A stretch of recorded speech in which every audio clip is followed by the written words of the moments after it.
Bonsoir à tous et bienvenue sur Monaco Info. Je suis ravi de vous retrouver pour une nouvelle édition. Vous en avez l'habitude, depuis le début des Jeux Olympiques, nous irons à Tokyo pour vous donner les résultats des sportifs monégasques, que ce soit en judo avec Cédric Bessy, en tennis de table avec Xiao Xinjiang. C'est la fin de leur aventure pour ces Jeux, mais ces deux athlètes n'ont pas démérité. Vous écouterez également à Tokyo le prince Albert II qui a suivi de près cette aventure olympienne. Que pensez-vous des Jeux Olympiques? Y a-t-il des disciplines qui vous intéressent particulièrement? Nous vous avons posé la question. Comment se porte l'hôtellerie à fin juillet et quelles sont les perspectives pour août et septembre? Vous allez le voir avec notre invité Frédéric Darnet, le directeur général du Monte Carlo. Mais les chiffres sont plutôt bons. Nous prendrons le large pour suivre un stage de plongée à l'Académie de la mer tenu par Pierre Frolat. Vous vivrez également une opération de marquage de thon rouge organisée ce week-end par la Fédération monégasque de pêche en mer, un concours sportif mais également scientifique. Comment se porte la barrière de corail en Australie? Pour répondre à cette question, le directeur du Centre scientifique de Monaco, il faut savoir que 14 personnalités, dont le prince Albert II, appellent l'UNESCO à inscrire la grande barrière de corail sur la liste du patrimoine mondial en danger en raison de sa dégradation provoquée par le changement climatique. Et enfin, nous irons au Fort Antoine où s'est joué un concert en hommage au maestro italien disparu l'an passé, Ennio Morricone. Avant de développer tout cela, vous le savez, les masques sont obligatoires en extérieur à partir de 5 ans, sauf au niveau des plages. Et pour ce qui est des passes sanitaires, ils sont demandés à toutes les personnes de plus de 16 ans qui souhaitent aller au restaurant et dans les bars à Monaco, à l'exception, entre autres, des monégasques résidents et salariés. Eh bien, à compter du 23 août, le pass sanitaire sera nécessaire pour tout le monde voulant se rendre dans un restaurant ou un bar. C'est ce qui vient d'être décidé. Le prince souverain a validé la proposition du gouvernement. Il faut savoir que depuis plusieurs semaines, le nombre de cas positifs à la Covid-19 et le nombre de patients hospitalisés sont en augmentation. Si ces derniers temps, les personnes prises en charge au CHPG étaient des personnes non résidentes, les chiffres arrêtés hier soir font apparaître 7 résidents sur les 14 personnes soignées à l'hôpital. La plupart des personnes contaminées et la très grande majorité des patients hospitalisés ne sont pas vaccinés et présentent un profil plus jeune. En résumé, pour aller dans un restaurant ou un bar, il faudra un pass sanitaire, même si l'on est monégasque ou résident à compter du 23 août. Ce délai permettra aux personnes qui souhaitent se faire vacciner de finaliser ce parcours vaccinal.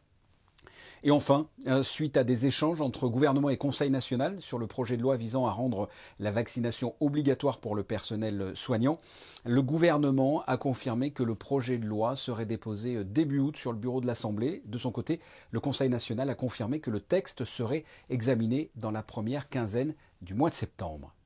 Mais comme je viens de vous le dire dans les titres, on prend la direction du Japon pour découvrir les derniers résultats des monégasques aux Jeux Olympiques de Tokyo. Pour cela, rejoignons Émilie Rousseau et Serge Prémont sur place. Émilie, nous allons parler de judo dans un premier temps avec le parcours de Cédric Bessy dans la catégorie des moins de 73 kilos. Oui, Cédric Bessy qui a vécu de belles sensations ici sur les tatamis japonais dans un dojo historique puisqu'il avait déjà été le témoin des compétitions des Jeux Olympiques de Tokyo en 1964. Le monégasque a géré sa participation en remportant son premier combat avant de s'incliner au tour suivant. Quel bilan en tirer? Nous avons rencontré Cédric Bessy hier et son entraîneur Marcel Pietri pour analyser avec eux cette compétition. Il a fait le job, il a marqué un bel hippon et surtout il a su bien gérer son stress. C'est peut-être un peu son défaut, c'est le stress, et il a très bien géré son stress. Et il arrive bien concentré, il a fait ce qu'il fallait, il a marqué un bel hippon et ça fait plaisir à tout le monde, et en premier à lui et aussi à moi. J'avais quand même une grosse pression par rapport au premier combat, je voulais absolument le passer. Et contre le Mongol, je fais vraiment, je donne le meilleur de moi-même, quoi. Donc, il y a un peu des regrets dans le sens où je perds le combat et quelque part, sur le papier, il était quand même au-dessus de moi. Mais bon, voilà, j'étais là pour... j'ai démarré le combat pour le gagner. Quelque part, ça m'a fait rêver parce que quand j'étais gamin, il me montrait ses photos, tous ses souvenirs olympiques. Donc, j'en rêve depuis longtemps. Et là, j'y vais, je passe un tour et je pense qu'il est content pour moi aussi. Donc, il va y avoir un petit dîner familial et ça sera sympa. Autre athlète en compétition, elle était porte-drapeau, Xiao Xinjiang. Après avoir remporté sa première rencontre en tennis de table, ça a été beaucoup plus compliqué face à l'adversaire suivante. Eh bien, c'est la fin de l'aventure pour Xiao Xinjiang dans ces Jeux. Opposée à la numéro 2 mondiale, la chinoise Sun, la monégasque s'est inclinée 4-0 en 16e de finale. Nous y reviendrons d'ailleurs dans notre édition de demain. Que ce soit Xiao Xinjiang, Cédric Bessy ou les autres athlètes monégasques, ils auront tous pu compter, Émilie, sur le soutien et les encouragements du prince Albert II. Oui, le prince Albert II est depuis le 19 juillet à Tokyo. Il a tout d'abord participé en amont à la 138e session du CIO et depuis vendredi dernier, il se rend sur les différents sites des Jeux pour suivre au plus près les compétitions. Il a pu s'imprégner de l'ambiance olympique dans un contexte dominé par la crise sanitaire. Je vous propose de l'écouter. Les Jeux ont bien débuté avec des très belles installations, pratiquement partout où j'ai pu aller. Vraiment les installations sont de tout premier ordre. Les compétitions se déroulent bien avec vraiment très peu de problèmes. Je crois que nos amis japonais mettent beaucoup d'efforts et beaucoup de sérieux dans cette organisation des Jeux, avec les contraintes que l'on connaît et qui sont malheureusement très importantes, mais qui sont malheureusement nécessaires. Et puis, bien sûr, ce qui frappe surtout, et ce qui est vraiment dommage, c'est cette absence de spectateurs. Alors, bien sûr, dans certaines enceintes fermées, il y a un petit groupe de membres de la famille olympique qui peuvent encourager les athlètes, et ça c'est une belle chose à voir. Et malheureusement, dans d'autres sites, c'est beaucoup plus compliqué. Et donc, c'est vraiment... ces Jeux manquent un peu d'âme à cause de cela, mais personne n'y peut rien. Et malheureusement, ce sont les mesures qui ont été prises.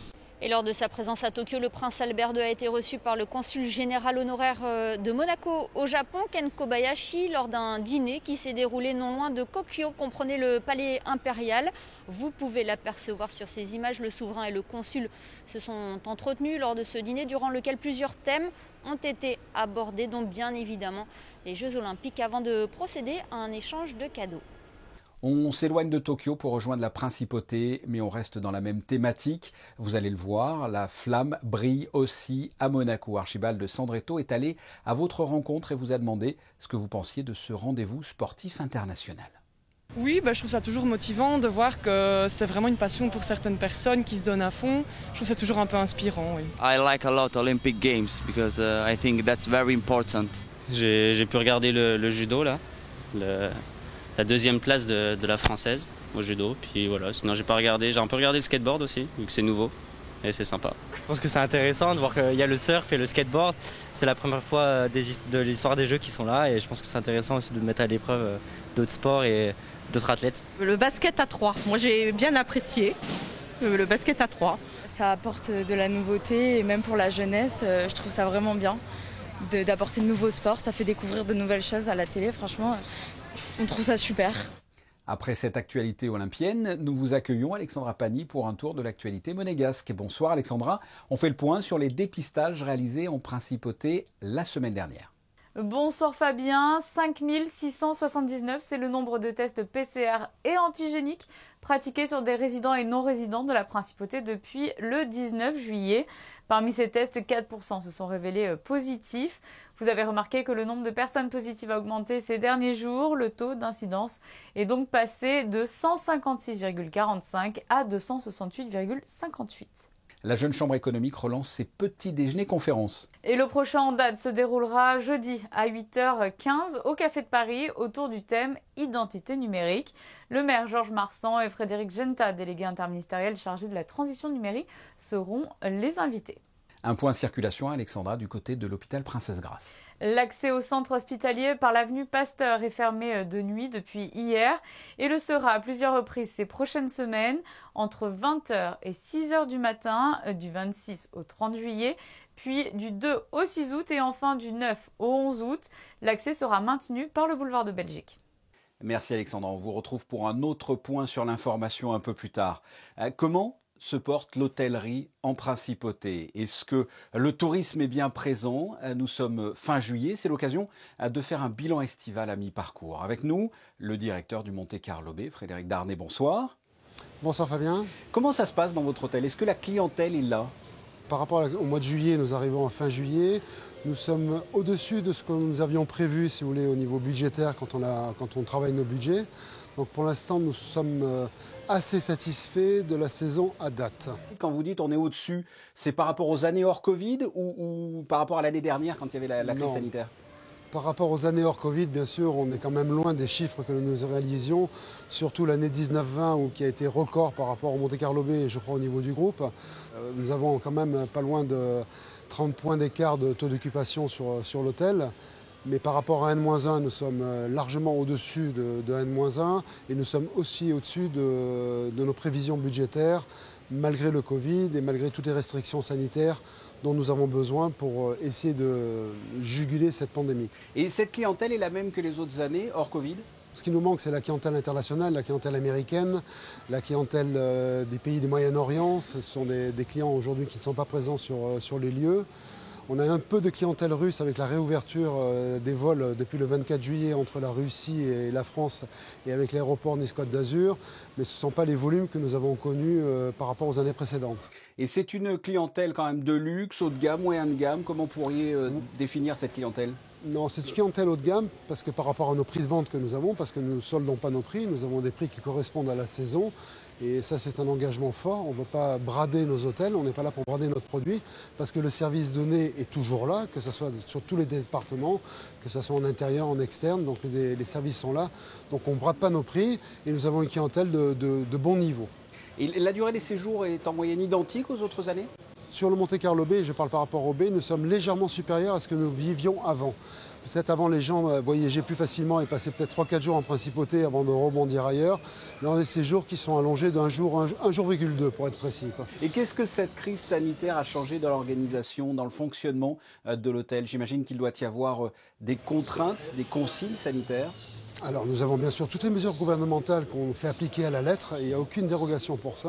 Et ce qui est obligatoire, parce que vu la période dans laquelle on est, si nous ne montrons pas l'exemple, nous, les clients, on a du mal à leur faire comprendre qu'ils doivent respecter les mesures. Alors les mesures, toutes les procédures de nettoyage, si vous voulez, sont plus longues que ce qu'on a vécu avant, même si on avait des procédures de nettoyage très strictes, là ça prend un peu plus de temps. Tous ces services de petit déjeuner où avant on avait des buffets à profusion, on a toujours des buffets à profusion, mais le client ne peut plus se servir, on sert le client à sa place. Donc ce sont des procédures de service qui ont évolué, des procédures de nettoyage. Toutes les procédures de check-in sont beaucoup plus longues qu'auparavant. Ce sont les mesures qui nous les imposent et on les respecte. La clientèle joue le jeu en règle générale ? Si vous voulez, vous avez toujours les rapports 90-5-5, si je peux dire ça. Vous avez toujours une partie de la clientèle qui, quoi que vous fassiez, va râler. Ils ne comprennent pas et pourquoi, et ceci et cela. C'est pas les 90 là, c'est les 5, on est d'accord. Oui, ce sont ces fameux 5%, si vous voulez, qui disent « mais j'étais ailleurs, on n'a pas été aussi strict ». Je dis « écoutez, monsieur ou madame, peu importe, nous avons des mesures et on doit les respecter et on les fait appliquer ». On ne peut pas faire tout et n'importe quoi, sinon c'est ouvert. Je vais faire des comparaisons avec certaines zones en France où peut-être que les mesures ne sont pas assez appliquées ou assez strictes comme en principauté. Et le fait que les masques soient redevenus obligatoires depuis samedi à l'extérieur, ça a changé les choses pour la fréquentation hôtelière ? Il y a eu des annulations ou ça n'a rien changé du tout ? Alors à date, à aujourd'hui, on n'a pas eu d'évolution, que ce soit en positif ou en négatif. C'est simplement le comportement client des gens. On a toutes les informations qui passent au niveau des chambres. Le client est averti en amont et en aval, bien sûr. Donc c'est de faire comprendre qu'il doit reporter le masque partout en principauté, dans tous les lieux, en extérieur, sauf autour du bassin et autour des piscines, où le masque reste pas obligatoire. Quelles sont les perspectives pour le mois d'août et même plus loin, en septembre ? Est-ce que vous pensez que ce seront de bons mois touristiques pour votre hôtel ? À date, au mois d'août, nous sommes dans la montée en charge correcte de la prévision qu'on s'est fixée. On ne fera pas les mois d'août que nous faisions avant pandémie. L'hôtel avant pandémie, on tournait à 96-97% d'occupation sur les 332 chambres de l'hôtel. Donc on ne sera pas à ces niveaux-là. Après, on tombe sur une clientèle septembre, encore une clientèle individuelle, et on tombe aussi sur ce qu'on appelle la clientèle MICE, tout ce qui est congrès et tout. Donc on est en train de voir les impacts, peut-être des reports de business par rapport à différentes contraintes de voyage. On aura des mois pas compliqués, mais des mois où il faudra qu'on soit vigilant en termes de gestion. C'était très clair, vous nous avez bien éclairé sur votre hôtel. Frédéric Darnay, merci. Merci Fabien, je vous souhaite une excellente soirée. Au revoir Fabien. Au revoir. Et non loin d'ailleurs de votre hôtel, sur les plages du Larvoto, se trouve l'Académie de la mer, tenue par l'apnéiste le plus connu de la principauté, Pierre Frolat. Un reportage de Frédéric Debever qui a suivi de jeunes plongeurs à la découverte des abysses. Le signal retentit, les pirates sont prêts. Qui en est-nous ? Tous les matins en été, le cri de guerre se fait entendre sur la plage de Larvoto. Les pirates des abysses, ce sont des jeunes monégasques de 7 à 15 ans avec un point commun, une fin d'aventure insatiable. Là, je suis en train de griller la bouteille. Donc il faut mettre ça, il faut le mettre là. Et je l'ai mal fait. Tu vois, il y a un petit ressort. Okay. Tu vas faire quoi aujourd'hui ? On va faire la plongée et la randonnée palmée. Pendant 5 jours, les enfants partent vers les plus beaux plans de plongée autour de Monaco. Aujourd'hui, direction la rade de Villefranche pour y découvrir l'écosystème. Milieu largué. Généralement les bêtes. Quelle personne à bord ? Alors l'Académie monégasque de la mer a une mission bien précise, c'est la sensibilisation à la faune et à la flore méditerranéenne pour les enfants à partir de 8 ans. Et par le biais de 3 activités principales que sont la plongée libre, la plongée scaphandre et la randonnée subaquatique. On fait un stage de plongée, mais on ne fait pas que de la plongée, on fait des randonnées palmées, on fait des nœuds, on apprend la faune et la flore et des fois on fait du sauvetage aquatique. Chaque semaine, une cinquantaine d'enfants se relaient à l'Académie monégasque de la mer. En 20 ans, l'école n'a cessé d'évoluer jusqu'à atterrir dans les nouveaux locaux du Larvoto début juillet. Un établissement 2 fois plus grand pour une capacité d'accueil doublée. On avait une ancienne formule il y a 4 ans, de 2002 à il y a 4 ans, donc jusqu'en 2017. C'était tout au départ de la plage. On partait du local, on était sur la plage toute la journée et les activités avaient lieu en bordure de plage. Depuis 4 ans qu'on a ce bateau, on est tous les jours en mer et on se rend compte qu'on ne peut pas répondre à toutes les demandes. C'est-à-dire que même en accueillant 65 enfants par jour, on en refuse pratiquement 25 tous les jours. On sait déjà que l'année prochaine, on va multiplier nos activités de façon à principalement répondre aux attentes des gens. Protéger la nature à mes risques et périls. L'Académie monégasque de la mer propose également tout au long de l'année des séances pour tous les publics. On reste au large avec un concours sportif et scientifique. La Fédération monégasque de pêche en mer a organisé ce week-end une compétition de marquage de thon rouge de Méditerranée. Des bateaux monégasques, français et italiens ont participé à cette journée à but scientifique. Alexandra Pani vous explique le principe. 30 bateaux pour un départ à l'aube. Leur objectif de la journée, capturer le plus grand nombre de poissons. Mais attention, dans ce concours, aucun d'eux ne finira dans une assiette. Il s'agit d'une compétition catch and release qui consiste à capturer l'animal, le mesurer, lui poser un tag et le relâcher. Ce tournoi est proposé par la Fédération de pêche en mer monégasque pour allier plaisir sportif et recherche scientifique. Chaque bateau est équipé d'un applicateur et de tags de la Fédération monégasque de pêche en mer. Et on va essayer donc sur cette journée de taguer un maximum de poissons, histoire de récolter un maximum de données pour notre programme de marquage qui a pour but de prouver que le sanctuaire Pélagos est une zone de reproduction sur le long terme. Là on est sur du tag conventionnel, donc c'est des tags qu'on peut appliquer sur la majorité des poissons, de 10 jusqu'à 100 kg, même plus si on arrive à faire plus. En majorité ça va être des poissons qui vont faire entre 10 et 30 kg. Ce type de sortie en mer permet également le recensement d'autres espèces marines présentes dans la zone. 44 poissons ont été capturés, dont un spearfish. 38 tags ont été posés. Une application permet ensuite d'entrer toutes les informations concernant le poisson pour assurer un suivi en cas de nouvelle capture. Dans le cadre du protocole de marquage qu'a mis en place la Fédération monégasque de pêche sportive, sur les espèces pélagiques telles que le thon rouge ou le lancer de Méditerranée, la Fédération monégasque a mis en place une application qui nous permet dans un premier temps de référer les observations qu'on a pu avoir en mer. Donc là vous avez quelques poissons qui ont pu être marqués justement. Donc on voit qu'ils sont marqués sur la deuxième dorsale. Espèce emblématique de Méditerranée, le thon rouge est pêché depuis plus de 7000 ans. Jusque dans les années 70, la pêche au thon rouge était avant tout artisanale pour approvisionner un marché local. Puis une surpêche effrénée a entraîné un effondrement spectaculaire des stocks mondiaux.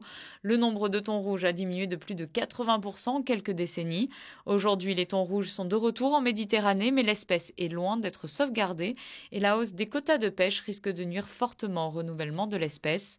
La collecte de données sur ces populations est essentielle pour mieux les préserver. Le thon rouge donc protégé en Méditerranée. En revanche, du côté de l'Australie, c'est la grande barrière de corail qui aurait besoin d'être protégée davantage. D'ailleurs, 14 personnalités internationales, dont des scientifiques, des anciens présidents, des acteurs, ainsi que le prince Albert II et Philippe Cousteau, appellent l'UNESCO à inscrire la grande barrière de corail sur la liste du patrimoine mondial en danger, en raison de sa dégradation provoquée par le changement climatique. Et pour faire un constat sur les coraux, qui de mieux que le directeur du Centre scientifique de Monaco, Denis Allemand, bonsoir. Bonsoir. Pourquoi faut-il prendre soin de la barrière de corail? Qu'est-ce qu'elle a de si précieux? La grande barrière de corail, en fait, c'est la plus grande structure corallienne au monde. C'est près de un peu plus de 2300 km de barrières construites sur les côtes de l'Australie, qui protège d'ailleurs ces côtes et qui constitue donc une zone exceptionnelle sur les coraux. Ces coraux qui sont à la fois un trésor de la biologie, de l'écologie, mais aussi un trésor pour l'humanité, parce que les coraux fournissent énormément de services à l'humanité. Et on l'a vu dans ce souhait des Nations Unies d'inscrire la grande barrière de corail sur le patrimoine en danger. L'Australie s'est battue pour avoir encore un sursis, comme ils avaient eu il y a quelques années, parce que la grande barrière, ça rapporte énormément, et une grande barrière inscrite au patrimoine mondial de l'humanité, ça rapporte encore plus. Globalement, la grande barrière rapporte à peu près 5 milliards de dollars par an. C'est énorme. 64 000 emplois directs et indirects, rien que pour la grande barrière. La totalité des récifs coralliens au monde rapporte à l'économie mondiale près de 400 milliards de dollars. C'est énorme. Et à quel point cette barrière est en danger? Comment se porte-t-elle? La particularité de ces animaux, c'est de vivre en symbiose avec des algues. C'est ce qui fait que cette symbiose entre le corail et les algues qui vivent à l'intérieur des tissus du corail permettent de vivre dans des milieux où normalement il n'y a pas de vie. Ce qui rend ces mers tropicales si transparentes, si belles, enfin, on se dit c'est magnifique par rapport à la Méditerranée qui est souvent toujours un peu trouble, et c'est tout simplement parce qu'il n'y a pas de vie à l'intérieur, il n'y a pas de nourriture. Et ce qui permet la vie, ce qui a permis de construire cette grande barrière, c'est tout simplement cette symbiose entre le corail et ces algues. Or, actuellement, le réchauffement climatique, il suffit d'un demi-degré au-dessus d'un certain seuil pour rompre cette symbiose, pour provoquer le divorce entre le corail et ses algues. Et le divorce, ça veut dire quoi? Ça veut dire que le corail va perdre ses couleurs, c'est ce qu'on appelle le blanchissement, mais beaucoup plus grave, il perd en fait la source de nourriture qui lui permet de vivre dans ces eaux où il n'y a pas de nourriture normalement dissoute. Et donc le corail n'arrivant plus à avoir sa nourriture, il meurt petit à petit. Alors si la température reste élevée, que quelques jours, le corail récupère assez rapidement. Au-delà d'une quinzaine de jours, le corail meurt. Et actuellement, la grande barrière, près des 3/4 de la grande barrière ont été fortement altérés par ces épisodes de blanchissement. Près de 50% de la grande barrière a disparu en quelques années. Les épisodes de blanchissement se poursuivent les années après années, deviennent de plus en plus fréquents, ne permettant plus au corail de se régénérer. Et c'est ça le grand problème de la grande barrière. Et quelles sont les solutions? Que peut-on faire? La première solution, bien entendu, c'est de suivre l'accord de Paris et de limiter sa production de carbone. Après, il y a des solutions locales de gestion. Les aires marines protégées, c'est quelque chose qui va limiter les agressions. Le problème de la grande barrière, c'est aussi les mines qui font de drainage sur la grande barrière, qui remettent en suspension et donc qui entraînent une turbidité importante. C'est les pesticides qui proviennent de l'agriculture. Donc tout ça, ça peut être limité par les aires marines protégées. Malheureusement, une aire marine protégée, ça ne prévoit pas de protéger contre les changements climatiques. Ça n'empêche pas l'aire marine protégée, la température de faire son effet. Donc il faut trouver d'autres solutions. Parmi les autres solutions, il y a la solution que nous essayons de mettre en place avec l'Institut océanographique, qui est un conservatoire mondial du corail, c'est-à-dire d'essayer de mettre du corail en aquarium comme ici, mais pas simplement à Monaco, dans tous les aquariums du monde, pour pouvoir sélectionner des souches résistantes et repeupler les récifs avec des espèces qui vont résister cette fois-ci à la température. Et vous, en tant que scientifique, vous êtes optimiste, pessimiste? C'est trop tard ou on a encore une chance de préserver cette barrière? Alors, je rappelle juste que parmi les prévisions du GIEC, il y en a une qui est effectivement très pessimiste, puisque le GIEC prévoit pour une augmentation de plus de degrés à la fin du siècle, ce qui est maintenant quasi sûr, la disparition quasi totale des récifs. 99% des récifs devraient disparaître. Alors, moi, je reste quand même très optimiste. On s'aperçoit dans certaines zones du monde, comme Persique, la mer Rouge, on s'aperçoit que certains coraux résistent. Nous, on arrive ici à maintenir au laboratoire des coraux qui résistent à des pH très bas. Donc, il y a sûrement des capacités du corail à réagir, mais il faut effectivement agir vite. C'est ce qui va permettre, cette action, de pouvoir faire quelque chose. Au plus tard on va agir, au moins on va avoir des effets. Il faut réagir vite. Denis Allemand, merci de nous avoir éclairé sur la situation de la barrière de corail en Australie. Merci beaucoup. Merci à vous. Sans transition, on vous retrouve Alexandra Pagny pour quelques idées sorties. Elles offrent une vue imprenable sur la principauté et recensent plus de 10 500 cactées et succulentes, pour l'essentiel classées comme espèces rares. Les serres du centre botanique accueillent tout l'été le public du mardi au samedi de 8h30 à 15h30 en accès libre. Il faut penser également à occuper les plus jeunes et pour cela, Alexandra, vous nous proposez des ateliers ludiques et créatifs. C'est devenu une tradition. Chaque vacances scolaires, le nouveau musée national de Monaco propose, en lien avec ses expositions du moment, des ateliers pour les enfants jusqu'à 12 ans. À la Villa Paloma, ils travailleront autour du conte et du théâtre en bois traditionnel japonais. À la Villa Saubert, on voyage dans l'univers de la bande dessinée et plus particulièrement des super-héros. L'enfant pourra choisir son personnage et créer son propre costume, de quoi leur en mettre plein la vue. On reste avec les super-héros pour la programmation du cinéma en plein air. Au programme, Fabien, du DC Comics, du Marvel, mais aussi du Disney. Mercredi, on retrouve le casting au grand complet de The Suicide Squad avec ce semi-reboot du film sorti en 2016. Margot Robbie, dans le rôle d'Harley Quinn, sera bien de retour. À ses côtés, l'on trouvera Idris Elba, John Cena, Sylvester Stallone ou encore Viola Davis. Jeudi, ce sera pour un plus large public, Jungle Cruise avec The Rock et Emily Blunt. Vendredi, vous frissonnerez de terreur devant Spiral. Et samedi, ce sera le retour des super-héros avec The Black Widow de Marvel, incarné par Scarlett Johansson. Culture toujours avec ce concert tribute au maestro italien disparu l'an passé, Ennio Morricone. Les airs les plus célèbres du compositeur, mais aussi des morceaux plus confidentiels ont résonné entre les murs du Fort Antoine. Le reportage d'Alexandra Pagny, Alexandra Marangoni et Louis Borgia.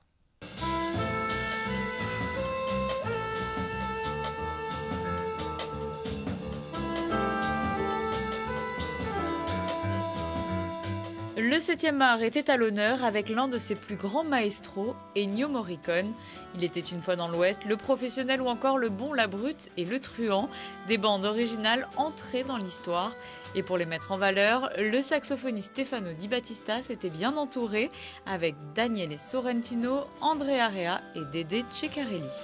On a choisi des musiques très connues, mais on a choisi aussi quelques musiques qui ne sont pas vraiment très connues, comme La Cosa Buffa, comme La Femme du Dimanche, c'est un vieux film avec Mastroianni et Trintignant, et comme Verusca. Il y a des thèmes qu'en fait on n'a pas connus, on n'a pas trop connus, et nous on a envie de les proposer au public pour redécouvrir justement les choses que lui il a fait. Et je crois que le maestro Ennio Morricone représente un peu toute la beauté italienne en général, c'est-à-dire la capacité de composer des mélodies extraordinaires. Un concert choisi et souhaité par les affaires culturelles conjointement avec le directeur artistique de la SBM, Jean-René Palacio, disparu il y a quelques mois. Cette soirée était l'occasion de lui rendre hommage. C'est avec une grande émotion, bien sûr, que ce soir on se retrouve sous les étoiles avec Jean-René, mais aussi un très grand plaisir parce que c'était sa volonté de nous faire partager ce qu'il aimait, de faire découvrir de grands artistes et surtout avec beaucoup toujours d'amitié et voilà, et un très, très grand plaisir de réunir tout le monde. Et comme c'était son plaisir, ce soir il est réalisé. Après Anne Passeo l'an passé, le public monégasque a répondu présent cette année encore à cette programmation musicale sous les étoiles. Et le Fort Antoine poursuit sa saison théâtrale avec ce mardi soir la pièce « Avec tout ce qui nous reste de la Révolution », c'est Simon, c'est le titre, et vendredi « Voyage, voyage », mais sans Désirless. Et entre ces deux pièces, quel temps va-t-il faire ce mercredi, Alexandra ? Un ciel bien gris mercredi matin, des éclaircies apparaîtront progressivement. Une légère brise soufflera, il fera plutôt chaud dans la journée avec 27 degrés d'annoncé pour l'après-midi. Le soleil se lèvera à 6h12 et se couchera à 21h. Ce journal est terminé, merci de votre fidélité. La suite de vos programmes sur Monaco Info. Avant cela, les clichés du jour, ce sont les vacances et c'est ce thème qui a inspiré Michael Elisi et Stéphane Dana. On se retrouve mercredi à 19h pour d'autres informations. À très bientôt. Au revoir.